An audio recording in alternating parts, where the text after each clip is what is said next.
The illusion. They say wealth whispers. But the kind of wealth the Hawthorne family had. It roared.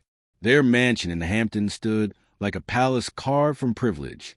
Marble floors, crystal chandeliers, oceans stretching endlessly behind glass walls.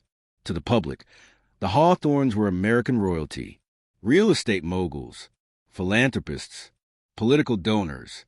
Their name was etched onto hospitals, universities, and art museums across New York. But the truth? Their empire wasn't built on concrete. It was built on silence. The patriarch. Sebastian Hawthorne believed in control. Control of markets. Control of politicians. Control of his family. He didn't inherit his empire. He engineered it. Over the years, he partnered with foreign investors who never appeared in photographs. Investors who didn't attend galas. Investors who preferred shadows.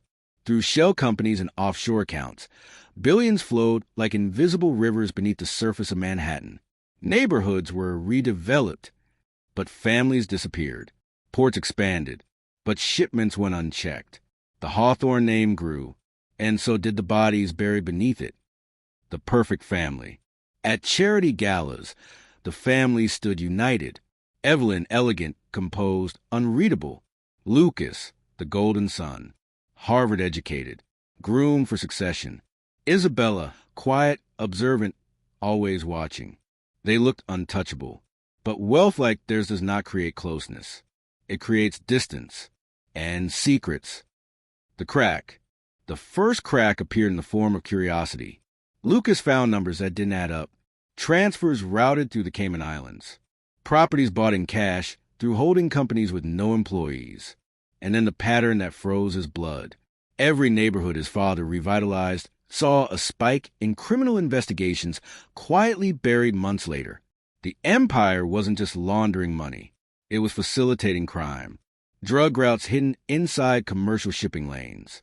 Political bribes disguised as campaign donations. Influence sold to the highest bidder. Lucas realized something horrifying. The Hawthorne Empire was not a business. It was infrastructure for organized crime. The journalist. That's when Maya Rivera entered his life. Brilliant, fearless, magnetic.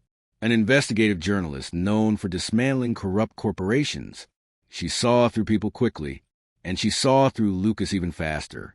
Their connection was immediate, but it wasn't soft. It was intense. Two people drawn together by ambition and danger. Lucas believed she represented something different.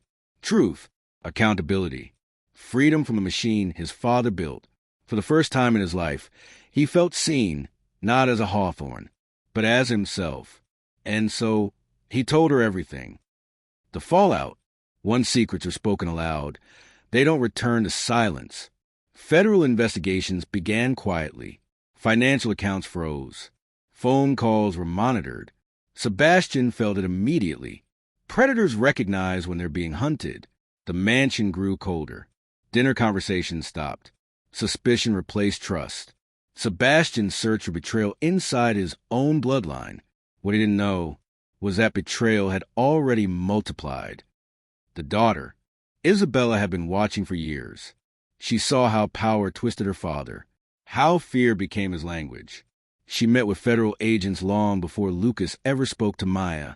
Carefully, strategically, she provided access points, entryways into accounts no outsider could reach. If her father had built a fortress, she was the blueprint. The attack. One night, Maya was nearly killed. A black SUV, screeching tires, headlights slicing through darkness. Lucas believed it was his father sending a warning. It hardened his resolve. If Sebastian could attempt murder to protect his empire, then the empire deserved to burn. The raid. The night federal agents stormed the Hawthorne mansion.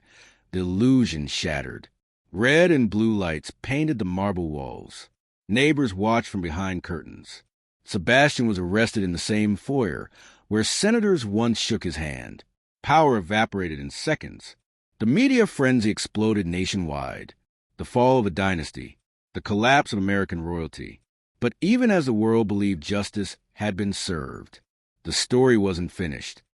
The wife, in prison, Sebastian learned a final truth. He had never truly been in control. Evelyn had moved money without his knowledge, established connections he never questioned. She didn't crave attention. She craved leverage. Sebastian wanted to be king. Evelyn wanted to be permanent. And permanence requires subtlety. The real architect of the empire had never stood in front. She stood beside. Quiet, calculating, waiting. The hero, Maya Rivera, became a national hero. Award ceremonies, television interviews, magazine covers. She was celebrated as a journalist who dismantled one of the largest crime networks in modern American history. Lucas stood beside her, proud, relieved, in love. He believed they had broken the cycle, that the rot ended with his father. But empires don't disappear. They evolve. The reveal: 3 months after the trial, liquidation sales began. Hawthorne properties were auctioned off. Luxury buildings, commercial ports, logistics firms. Most buyers remained anonymous. Lucas didn't think much of it until he walked into a high-rise office overlooking Manhattan and saw a new name on the glass wall: Rivera Capital Holdings, Maya's firm. She hadn't just exposed the empire. She had positioned herself to acquire it, strategically, legally, brilliantly. The tack on her life? Stage. The chance meeting at the rooftop cafe? Plan. She had been investigating the Hawthornes long before Lucas ever fell in love, because years ago, her own father had borrowed from the wrong investors, men connected to Sebastian. He died labeled a suicide, but Maya knew better. She didn't want revenge. Revenge is emotional. She wanted control. The final shift. When Lucas confronted her, he expected denial. Instead, he found something colder: clarity. Justice makes headlines. Ownership builds dynasties. She had dismantled the Hawthornes not to end the system, but to refine it, improve it, remove the sloppiness, replace brutality with efficiency. Even as she stood framed by the Manhattan skyline, she took a quiet phone call. A shipment rerouted through Port Newark. A holding company activated. A network upgraded. The machine hadn't stopped. It had changed operators. The last image. Lucas stood alone in the glass tower, looking out over a city that glittered with opportunity and corruption in equal measure. He thought he had escaped his family's shadow. But shadows don't disappear. They stretch. Maya stood behind him, calm, composed, victorious. Not a hero, not a villain, something more dangerous. A strategist. And as Manhattan pulsed beneath them, one truth settled like ash. Empires do not fall. They change hands, fade to black. If you like this story, please do well to subscribe for more interesting story like this.